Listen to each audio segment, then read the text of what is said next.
RCR presenta Integrando Perú. Buenas noches, bienvenido. ¿Qué tal, Pedro? Un placer estar con ustedes esta noche. La primera pregunta es, ¿qué ha pasado? ¿Por qué tenemos una devaluación, si cabe el concepto, o un descrédito tan grande de un poder que es esencial para la vida democrática? Yo creo que la política en el mundo, en el Perú, por supuesto que también, se está degradando, ¿no? No podemos comparar pues a Trump con Roosevelt, a Macron con De Gaulle, a Scholz con Adenauer, a Sánchez con Calvo Sotelo, por ejemplo, eh, al primer ministro de Inglaterra con los grandes ministros de antes, Churchill, etcétera, ¿no? A la Meloni, pues, con Aldo Moro o con eh, los grandes estadistas italianos, ¿no? Entonces yo creo que la política se ha degradado, se ha devaluado, se ha degradado, se ha devaluado, se ha eh, descafeinado, ¿no? En el mundo entero en general, ¿no? No podemos comparar pues a Boris en Chile con Frei, por ejemplo, ¿no? O con Allende, inclusive Allende, o con otros presidentes Alessandri, ¿no?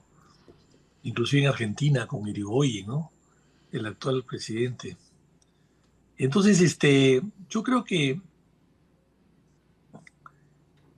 ha habido una toma de conciencia de intereses subalternos en general que están priorizando la conquista otra vez como si estuviésemos en una edad media, ¿no? Los ejes de poder que quieren repartirse el mundo, ¿no? Hemos vuelto un poco al Tratado de Tordesillas de 1494, dividirse el mundo entre dos potencias. Y entonces vemos pues hay una lucha tremenda, ¿no? De culturas nuevas, como la norteamericana que tiene 200 años y la china que tiene 5000, ¿no? Entonces, en el Perú también pasa un poco eso, ¿no? Nos hemos degradado, hemos ido cayendo en el vacío, ¿no? Hemos venido cayendo en caída libre de alturas elevadas a precipicios profundos. ¿Compartes el criterio que el 5 de abril, famoso 5 de abril del día del golpe, del autogolpe, el expresidente Fujimori, es el punto de quiebre en la crisis institucional del Congreso peruano? Es decir, había una abierta diferencia entre el Congreso hasta el año 92, abril, y lo que vino después. Bueno, yo creo que las crisis, todas estas han ahondado la crisis, ¿no? Yo iría más atrás. 3 de octubre del año 68 con Velasco, que cambió un poco la historia del Perú para mal, empobreció al país. Y luego viene Fujimori, por supuesto, que fue un desastre. Antes García, con todos los vientos democráticos del momento, García fue un desastre, su primer gobierno. Y Fujimori fue una respuesta a García, ¿no? Y luego, Paniagua se restaura la moral pública con Paniagua, las buenas ideas, las instituciones se empiezan a fortalecer un poco. Cae Fujimori y aquí no pasó nada. La gente pensaba que caía Fujimori y caía el país. Entró este pequeño hombre, Paniagua, y cambió el país en 8 o 9 meses. Bueno, y después Toledo, que no fue un mal presidente, a pesar de sus juergas, pero que después se descubre que había robado asquerosamente, ¿no? El gobierno de García es bastante mejor, el segundo que el primero, pero no logra consolidar la democracia. Se cometen errores y la corrupción tampoco desaparece. Y, Una pregunta. En el Congreso, por ejemplo, del año 63, ¿el sueldo de un diputado, de un senador, era alto? no, no. Yo no estaba en esa época en el Congreso, por supuesto, pero no.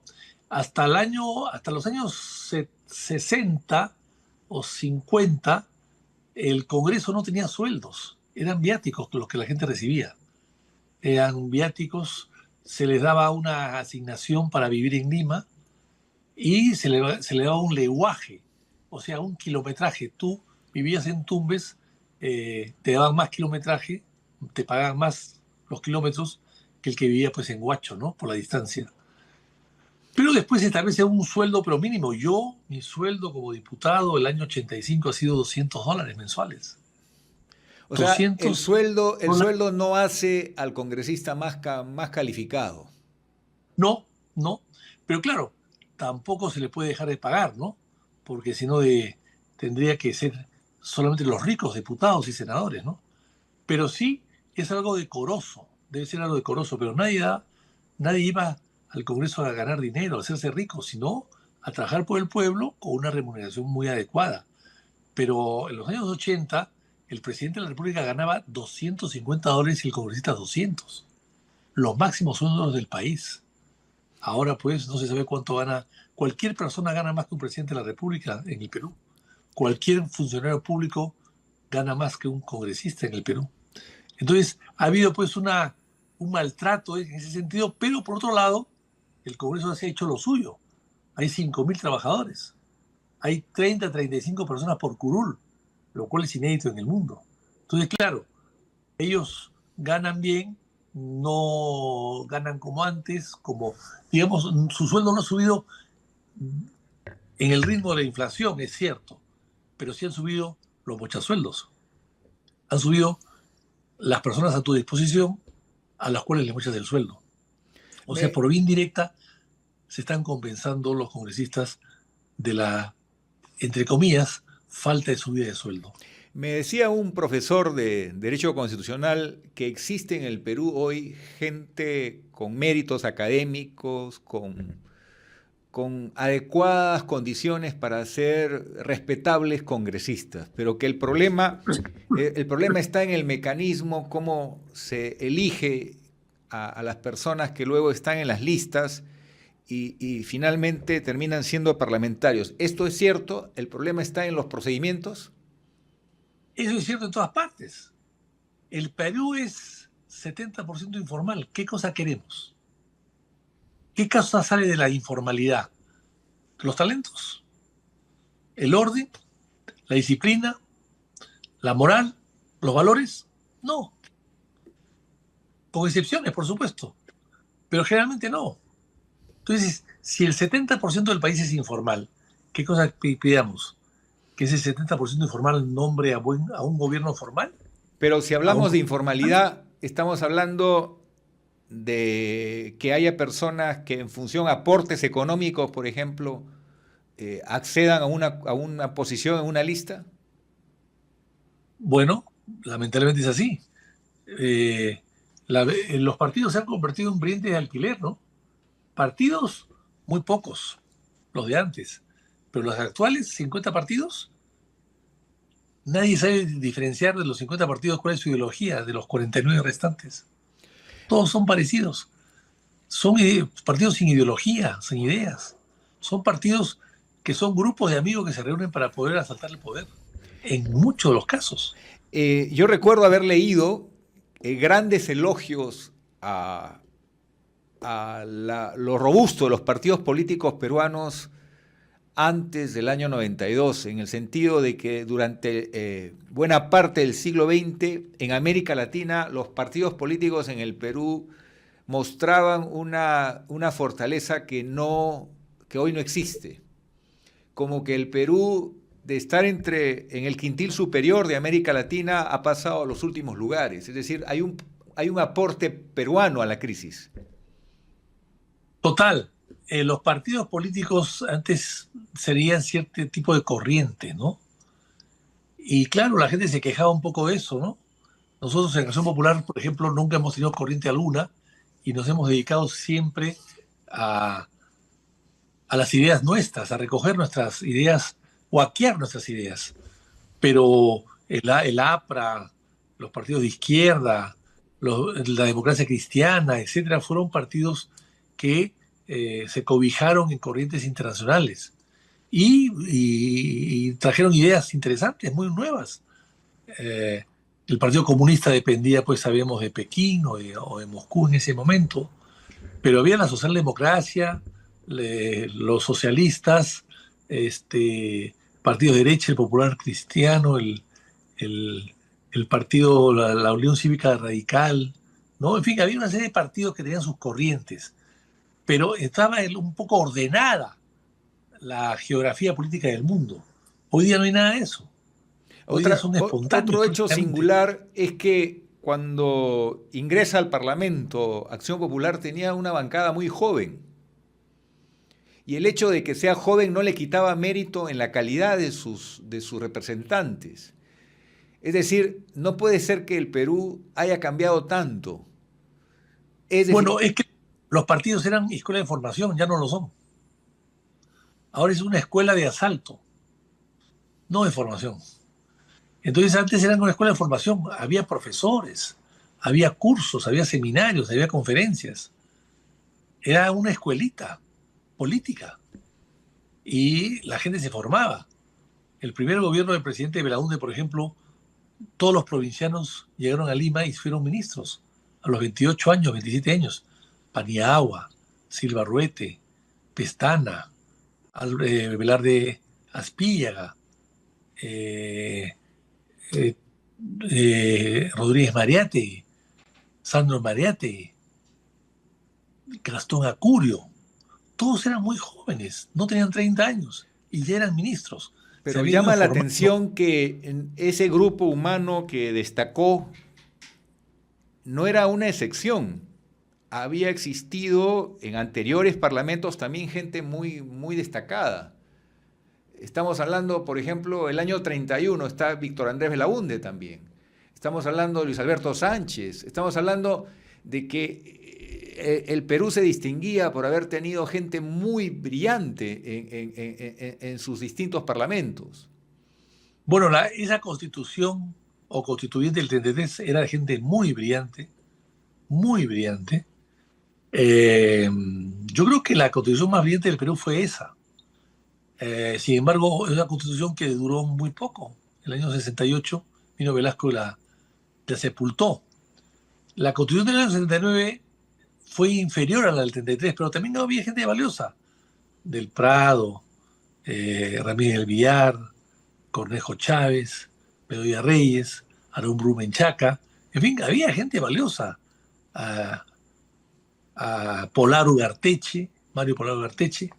Pero bueno, y nada menos que presidió ahí la torre. Estaba Townsend ahí también. Entonces había gente de cierto nivel, pero pasamos pues a la constituyente de Fujimori, que la preside Yoshiyama, y bueno, está pues gente de menor nivel académico, ¿no? Y sin embargo, ¿Cómo se puede reconstruir la política peruana? ¿A partir de los partidos políticos? ¿Eso es correcto? bueno, es que no hay otra solución.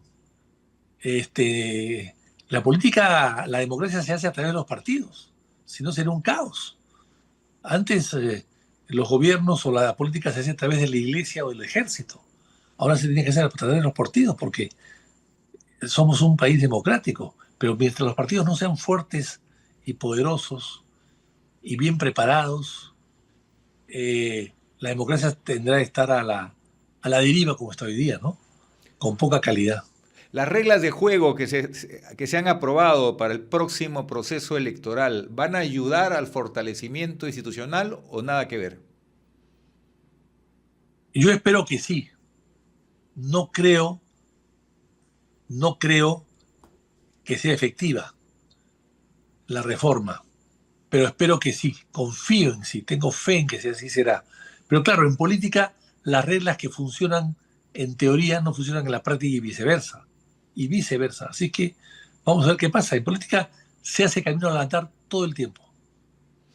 El tema es, por ejemplo, este Senado intermedio, en su forma de elección, que no es un Senado nacional, sino es un Senado con representantes por cada departamento, que es una especie de diputados más con mayor respaldo en cada región, que va a ser una fracción del Senado, ¿este sistema lo ves adecuado?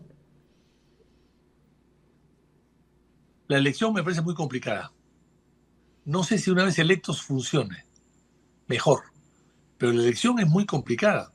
Hay que recordar que hay 50 candidatos a la presidencia, 100 candidatos a la vicepresidencia, 650 candidatos al Parlamento andino con suplentes, 3.500 candidatos al Senado, 6.000 y pico candidatos a diputados. O sea, estamos hablando de más de 10.000 personas de candidatos. El pueblo peruano que va a ir a votar va a tener que revisar 10.000 nombres para elegir a uno o a dos. ¿En qué momento? ¿En qué momento esas 10.000 personas hacen su propaganda? 10.000 personas, si hacen propaganda 2, 3 o 4 minutos, se demoran 10, 18 horas, perdón, 180 días al día. ¿Quién va a poder verlos? O sea, la gente va a votar por un TikTok, segundos, por la cara, por una nalga, por una voz, por un guiñe de ojo. No hay ideas, no se va a poder discutir ideas. O sea, esa cédula de votación va a ser una, una suerte de broma, porque nadie va a tomarse el tiempo de revisarla y van a sortear su voto. Ese es el pronóstico. Ese es el pronóstico. Por eso es que yo creo que el voto debe ser voluntario. Porque una cosa es sortear un voto voluntario y otra cosa es poner un voto obligatorio cuando no quiere votar. Pero el voto Son- voluntario fue planteado en el siglo XX y fue rechazado por la mayoría en su momento. bueno, yo lo he planteado varias veces y siempre lo han rechazado por diferentes problemas. El APRA porque decía que ellos preferían ir en camiones y llevar a sus votantes a votar. El PPC lo rechazaba porque decía que el APRA iba a llevar camiones y iba a boicotear las elecciones. O sea, siempre ha habido celos entre el PPC, el APRA y las izquierdas para el voto preferencial. Yo planteé varias veces el voto preferencial, que sea voluntario el voto, en realidad, voto voluntario, preferencial y voluntario, y que al ser voluntario van a votar los que le da la gana, porque el hecho de no ir a votar también es expresión de voluntad. Ah, Y sobre todo ahora el que va a votar obligatoriamente vota amargo, vota desgano, vota obligado. Y ese voto es muy malo.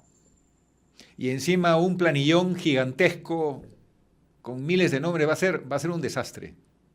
Ese planillón va a ser un planillón de un niño de 14 años, del tamaño de un niño de 14 años. Insisto, las elecciones no se pronostican bien con este sistema. ¿Y tú estarías de acuerdo en un cambio radical de las reglas en este momento para ir hacia un reagrupamiento de grupos buscando simplificar los participantes? Es muy tarde, creo. Es muy tarde. Eso debió ser antes. Es muy tarde. Alianzas cómo. ¿Cómo te vas a aliar con 4 gatos para formar un grupo de 4 gatos? ¿Con quién te vas a aliar? Con fulano, sudor y mengano, que no representan a nada, ni a nadie. O sea, tú tienes que, si quieres hacer una gran alianza, tienes que hacer una alianza con 40 partidos. ¿Cómo se hace una alianza con 40 partidos? ¿Cómo se puede implementar? Si hay tantos candidatos porque los partidos tienen todos bien sus candidatos, que muchas veces han pagado para estar allí. ¿Cómo negocias con ellos? Es muy complicado. Lo más práctico es esperar, hacer que las cosas se pronuncien. El pueblo recobrará su sabiduría como siempre la ha exhibido en épocas complicadas y difíciles y va a votar por 2 o 3 candidatos, los más conocidos, y el resto se va a quedar en el tintero.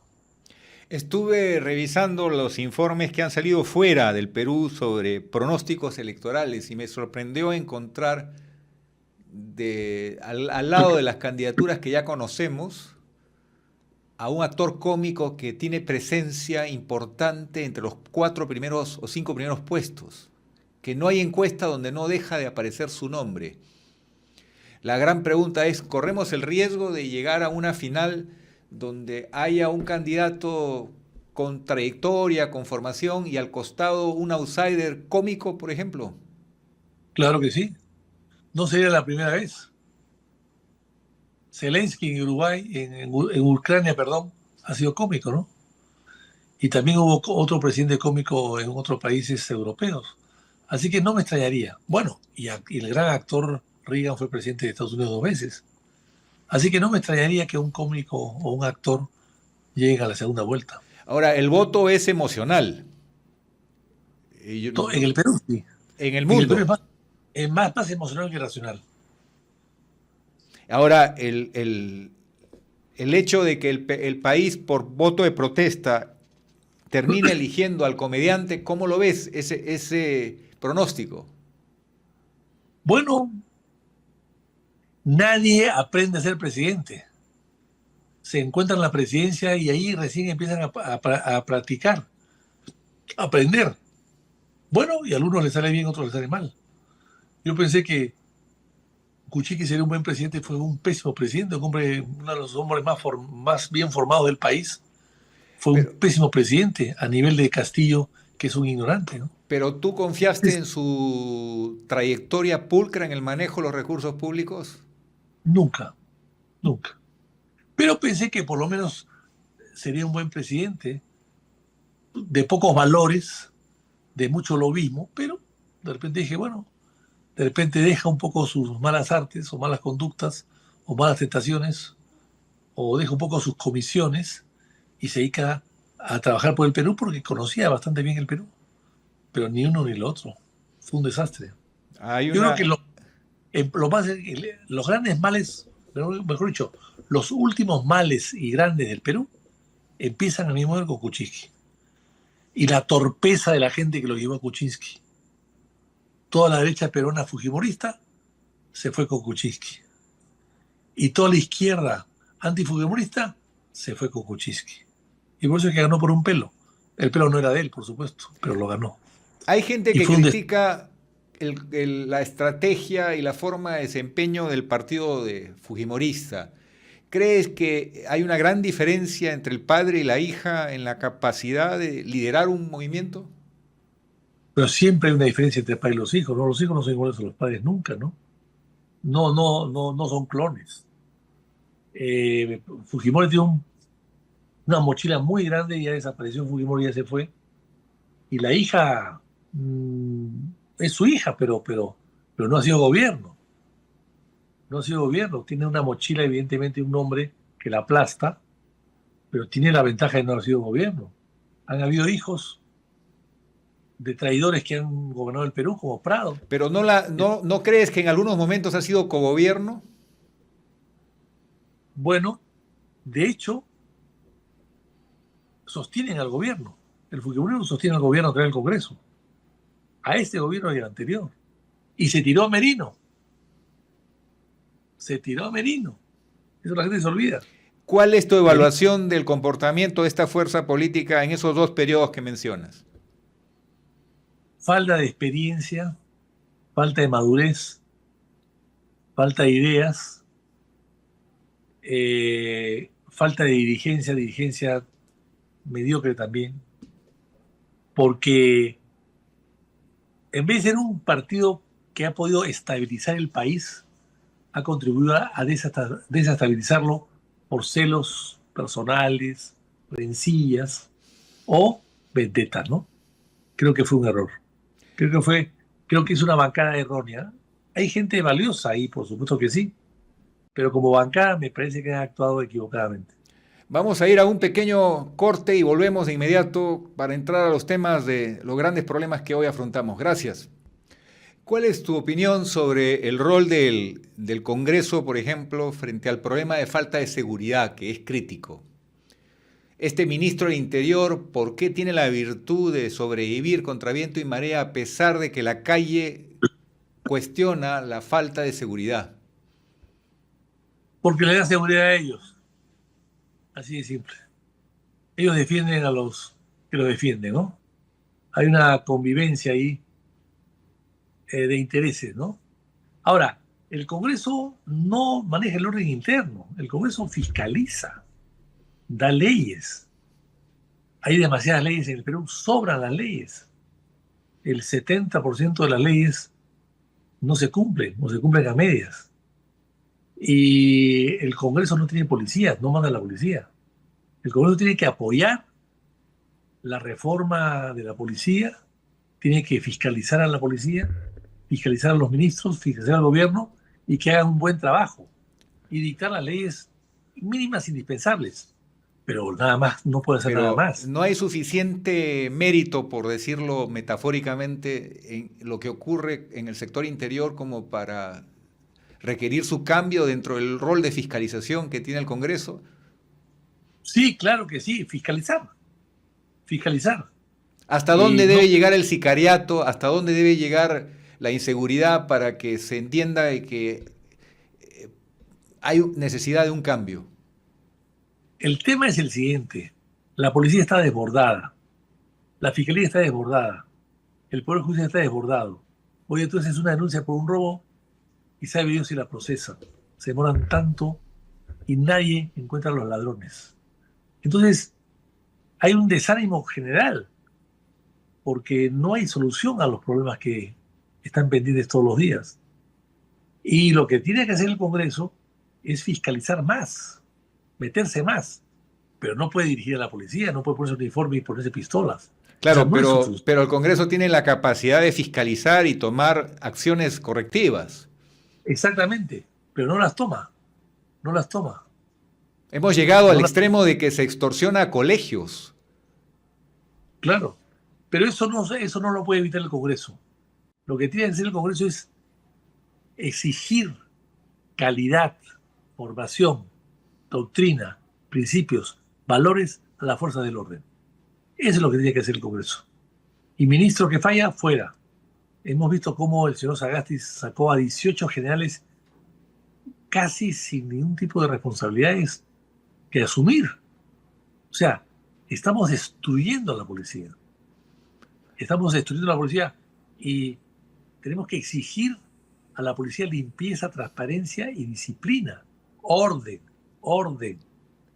Vemos como un Pero, policía Víctor esto. Andrés, esa observación a Sagasti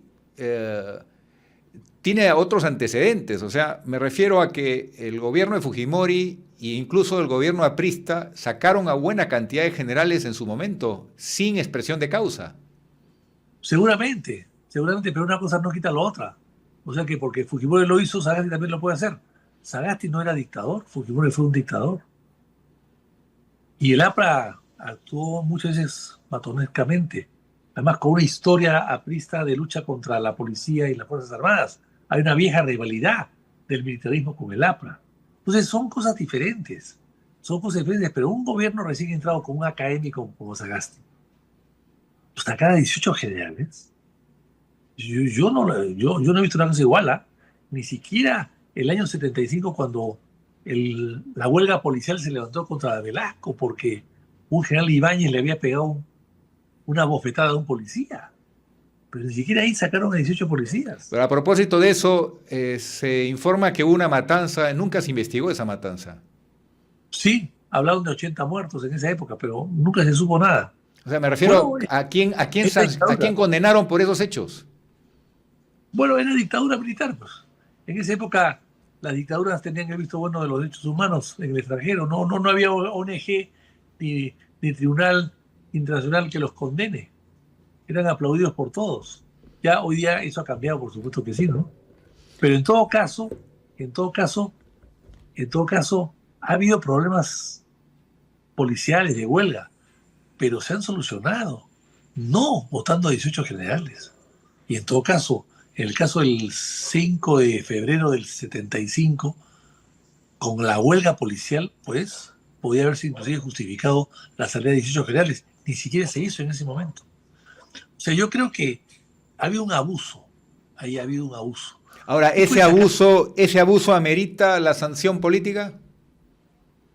sí, sanción política sí. ¿Por qué? Porque una cosa es sacar a un general a 2, a 3, pero a 18. Para poner un amigo, no, eso es inaceptable. En un país el nuestro que necesita de tanta autoridad y que requiere que se respete la autoridad, pero la autoridad la respeta el propio jefe de la policía, empezando por él. El presidente de la República tiene que respetar y a respetar a la policía que comanda y hacerla respetar. Pero con ese tipo de actitudes lo que está haciendo es destruir su moral. ¿Para ti es bueno que la policía tenga una estructura similar a las Fuerzas Armadas? No, grave error, grave error. Son dos cosas diferentes. Pero eso la culpa tienen los policías que quieren igualarse a los militares. Como la PIP, que era una policía de investigaciones que quiso ser guardia civil. Vestían uniformes. Era PIP, no tenían que tener uniformes. Eran policía secreta. Sin embargo, vestían uniformes, tenían banda música y desfilaban tocando música, inclusive en los 28 de julio, 29 de julio. Se igualaron tanto y ya dejaron de ser inspectores. Querían ser generales. Y había generales de la policía, generales de la PIP, generales de la Guardia Republicana. Eso fue el error. Esa homologación fue fatal. Al final, las tres fuerzas policiales desaparecieron, quedó una sola. Con perjuicio de las dos ¿Tú fuerzas crees menores. que podríamos hacer como en Francia, que una persona que tiene 10 años de ejercicio de una profesión liberal pueda dar un examen y por unos cursos que pueden ser 6, 8 meses, terminar siendo comisario en un distrito? Claro que sí. Como Estados Unidos los sheriff. Claro que sí. Hay ciertas especialidades, pero en general no. ¿Qué cosa es un sereno? En sereno no es un policía formado profesionalmente. No necesariamente, por lo menos. Cualquiera puede ser sereno. Usted y yo mañana nos presentamos a una municipalidad, tenemos un amigo alcalde y nos hace serenos al día siguiente. Víctor Andrés, ¿qué te parece esto de la Junta Nacional de Justicia? ¿Es sana, es saludable o es un elemento que está causando más daño que bien? Yo creo que se ha distorsionado. La idea es buena. En el Perú las ideas son buenas, pero se convierten en malas cuando se aplican, lamentablemente. Esa Junta Nacional de Justicia pasada con Aldo Vázquez, la señora Tello, la vitalicia, que se quería como garrapata quedarse en el cargo hasta que muera. O sea, ese tipo de cosas le han hecho un daño tremendo al país. No han consolidado las instituciones democráticas que sostienen el régimen. No las han destruido con actitudes personales, egoístas, ¿no? Y politizadas. Han destruido la institucionalidad del país. Y por eso es que el Perú está en una guerra total. Es un caos. Fiscales contra jueces, jueces contra fiscales, fiscales contra el gobierno. Pero ¿qué va a resultar de esta crisis donde hay una lucha, una declaratoria de guerra a muerte entre la Fiscalía y el Poder Ejecutivo, por ejemplo? Tiene que haber una gran reforma. Hay que nombrar una gran reforma del Poder Judicial y el Ministerio Público y de la Policía. Son 3 reformas urgentes que hacer. Empezando por no permitir que haya juicios provisionales. Segundo, no permitir elecciones internas dentro de la Fiscalía y del Poder Judicial para elegir a su jefe de sala, presidentes, tribunales, presidente de la sala o fiscal de la nación. ¿Pero te parece correcto que se vuelva una ley que le da la responsabilidad de la investigación al policía? Cuando sabemos que por la Constitución el titular de la acción penal es el fiscal.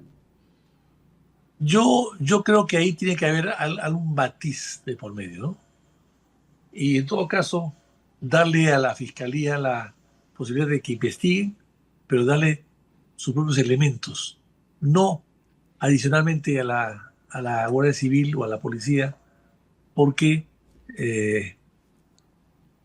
no van a coordinar nunca bien y no van a prevalecer en armonía, pero sí nombrar fiscalías con su propia agente de seguridad que investigue de manera independiente y que apoye a la justicia y que traslade todos estos investigaciones al Poder Judicial para que el Poder Judicial finalmente pueda juzgar y sentenciar. La forma como el Congreso afronte estos problemas va a ser determinante para saber si se ha mejorado institucionalmente o se ha agravado la crisis. ¿Este Congreso puede ser el fiel de la balanza? No, ya este Congreso está muerto. Está de salida. No, este Congreso no va a hacer nada. van a dedicarse simplemente a seguir mochando sueldos, a cambiarse la nariz si es posible, y, y seguir viajando y gozando de privilegios y boatos y protocolo. No, no. Este curso ya está de salida, y de salida mal. Este grupo que integra Convengamos. la Junta Nacional de Justicia, donde se ha identificado que uno de ellos faltó a la verdad porque había sido sentenciado y no debería estar integrando la Junta Nacional de Justicia, ¿te parece que tiene el mérito y la capacidad para poner en jaque a la fiscal de la Nación? Yo creo que la elección que acaba usted de mencionar es terriblemente mala, negativamente mala para el país. Que un juez supernumerario, que no son jueces, que son transeúntes abogados que los llaman para que firmen sentencias, se presente, dé el examen y apruebe y lo nombre juez de jueces, habiendo sido inhabilitado y condenado por prevaricato, eso significa que el Perú está muy mal. Primero, con un cinismo y una mentira de quien postula, llevando documentos falsos o fraguados. Pero los tontos que lo han elegido también son responsables, que no puedan corroborar ni verificar quién está frente a ellos. La Defensoría del Pueblo, la Fiscalía, el Poder Judicial no pueden detectar que hay un impostor frente a ellos. Si es así, ¿qué justicia nos espera a todos nosotros? Ahora, esto ha sido una evidencia más que cuando hay expedientes en trámite mediante una maniobra criolla, lo explicaron a raíz del problema que se comenta, ven la manera de saltarse del registro y como ocurrió en las elecciones, que hubo incluso personas elegidas como congresistas que habían sido sentenciadas y que no había el registro tenido esa información, es decir, cosas de Ripley. Lo sé, pero esto es mucho más grave, porque están eligiendo a un juez de jueces. Así es. Del otro lado estás eligiendo a un representante de 130 y con filtros, pues, con 10.000 candidatos y, bueno, acá no, acá había uno o dos candidatos y eliges a un juez de jueces. Es una cosa mucho más directa. Es una Ahora, cosa más... hablemos un poquito de qué puede hacer este gobierno en el tiempo que le queda. ¿Tiene legitimidad para plantear grandes reformas? Mira, la legitimidad la tiene. Yo dudo mucho de lo que es legitimidad y lo que no es legitimidad. ¿Qué cosa es legitimidad? Es una cosa relativa, ¿no? Si te han elegido, estás en el cargo, tienes un encargo legal, legítimo, ¿de qué legitimidad estamos hablando? No, Estamos no, es que hablando no te... No, lo que significa que tenga menos de 5% de apoyo de la población. pero eso es relativo, eso es relativo. Tú tienes legitimidad en el momento que te nombran y ejerces el cargo de acuerdo a las normas legales vigentes. Que tenga respaldo o no respaldo, eso no te quita legitimidad. Algunos que creen que sí, yo creo que no. Por Yo creo ejemplo, que el caso de las imputaciones contra la presidenta de la República que van a esperar que termine su mandato, pero ¿son serias o son yo tonterías? son muy serias, pero yo volvería al pasado. A los presidentes de la República tienen blindaje todos, en todas partes del mundo. Y creo que el Perú no puede ser la excepción. A la señora Boluarte la juzgo después, pero hoy que es presidenta, a pesar que a mí no me gusta, por supuesto, yo no la ajocharía, ni la asalto, ni la allano. Me parece que personifica a la nación para mal o para bien. Después la voy a perseguir, después la voy a llevar a Barbadillo, después la voy a visitar en Barbadillo si quiere, pero mientras ejerce el cargo, personifica a la nación y de Ah, acuerdo a la doctrina política internacional, los presidentes, los jefes de Estado tienen inmunidad y ciertos privilegios Ahora, que hay que respetar. en este Congreso no tiene bancada el gobierno, es un caso atípico. Eso podría permitir un contrapeso y, por ejemplo, si se quiere de nuevo hacer un aval a Petroperú, a pesar de que hace poco se le ha dado ya una ayuda significativa y un condicionamiento a su reestructuración, imaginemos que nada de eso se hace y se vuelve a hacer un aval millonario, el Congreso no tendría capacidad de decirle, oiga, hay un límite para todo. Por supuesto, ¿para qué está fiscalizando? El Congreso puede nombrar una comisión investigadora de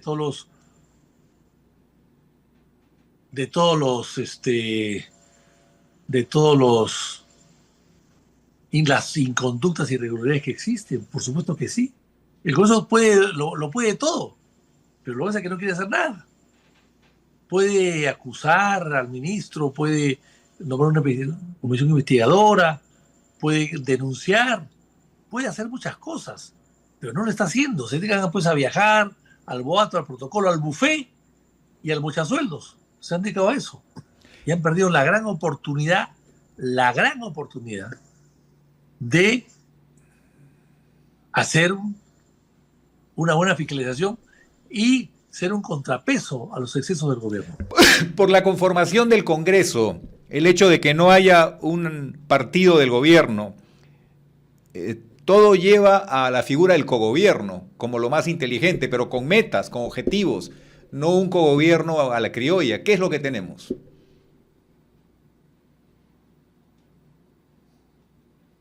Tenemos un Congreso que no sirve para mucho, la verdad. ¿Hay contrapesos? ¿Hay cogobierno de la gestión del Estado? Es difícil saber qué cosa es cogobierno. Lo que hay es una complicidad, hay un compañerismo, hay una solidaridad ante lo malo, están unos colgados de los otros. El gobierno se cuelga del Congreso, el Congreso del presidente. Hay una convivencia nefasta, tóxica, sin valores, intereses solamente personales, muy personales, para seguir todos hasta el 28 de julio del año 2026. Ese es lo único que hay. Los intereses particulares y personales por encima del interés de la nación. ¿Tienes a una persona en tu mente como posible candidato a la presidencia? ¿Tienes ya una carta bajo la manga? No, en Perú todo se hace a última hora. ¿Hay en el mapa político del Perú personas que van a levantar el nivel de la política en este proceso que se viene? Tiene que venir gente buena, tiene que venir. El Perú está lleno de gente buena. Lo que pasa es que no quieren intervenir en política porque les da miedo, los asustan. Acción Popular, por ejemplo, ¿se ha logrado limpiar del caso de los niños? Yo creo que sí. No sé si 100%, pero sí bastante, Bastante. Y los niños hoy día, por suerte, para Acción Popular, no para el Perú, están o han habido dentro y fuera del partido, ¿no? Hoy día creo que hay más fuera del partido que dentro. Para el Perú sería mejor elegir a un candidato de un partido conocido, contradictoria, o el devenir histórico nos puede llevar a un outsider más con una suerte de salto al vacío y hay que estar preparados para todos. Para ti, ¿cuál es el mejor escenario? Los outsiders han fracasado en el Perú, No conozco un outsider que haya tenido triunfo, ¿no? Todos han fracasado en el Perú. Así que yo creo que vamos a volver al pasado, a elegir a partidos conocidos y figuras conocidas, que establezcan cierto nivel de gobernanza que el Perú tanto necesita, cierto nivel de tranquilidad. Yo creo que el Perú va a elegir y tiene que elegir la madurez sobre el radicalismo. ¿Las alianzas en qué momento deben darse? ¿Primera o segunda vuelta? Segunda vuelta, la primera es imposible. Con 50 partidos no hay alianza. No hay alianza. Tiene que darse en la segunda vuelta, en primera y segunda vuelta, a conversar. ¿Sería justo para que una contienda con igualdad de oportunidades que el Estado haga un esfuerzo de visibilidad de los candidatos a través de los medios de comunicación de una forma equitativa, o el que más tiene va a tener más presencia? No, yo creo que la idea es esa, ¿no?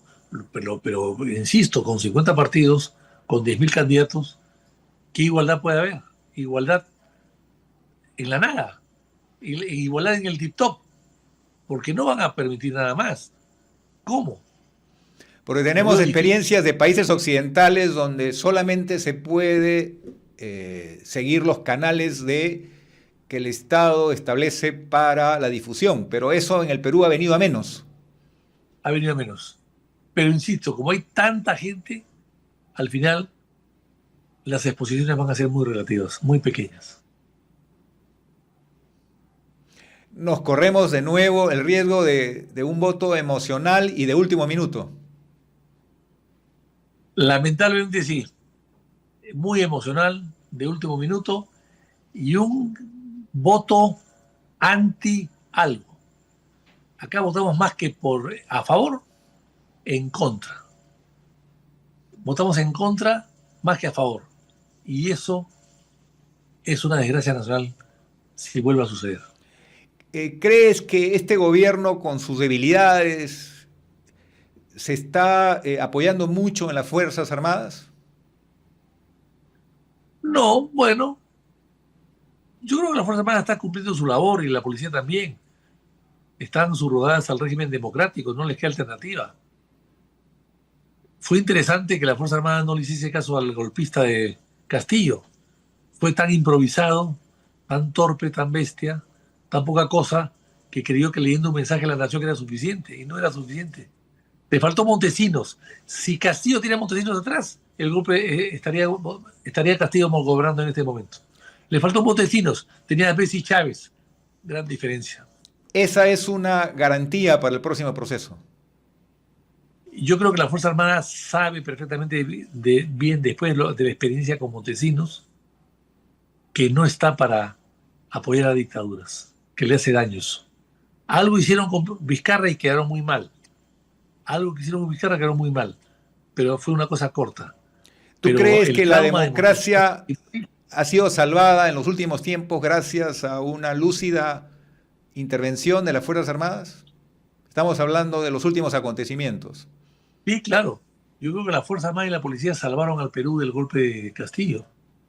Castillo tan ingenuo es, tan poquita cosa, pobrecito, pobrecito. Es un niño que no ha crecido todavía, ¿no? Creyó que leyendo un mensaje a la nación como banda presidencial era suficiente. Y no, pues, no era suficiente. Y ahora va a pagar las consecuencias de varios años de la cárcel. ¿Crees que podemos lograr que el Perú vuelva a tener presidentes que salgan más pobres de lo que ingresaron al gobierno? Como el caso de Belaúnde. Por supuesto que sí. Yo creo que sí. El Perú, la gente es honrada.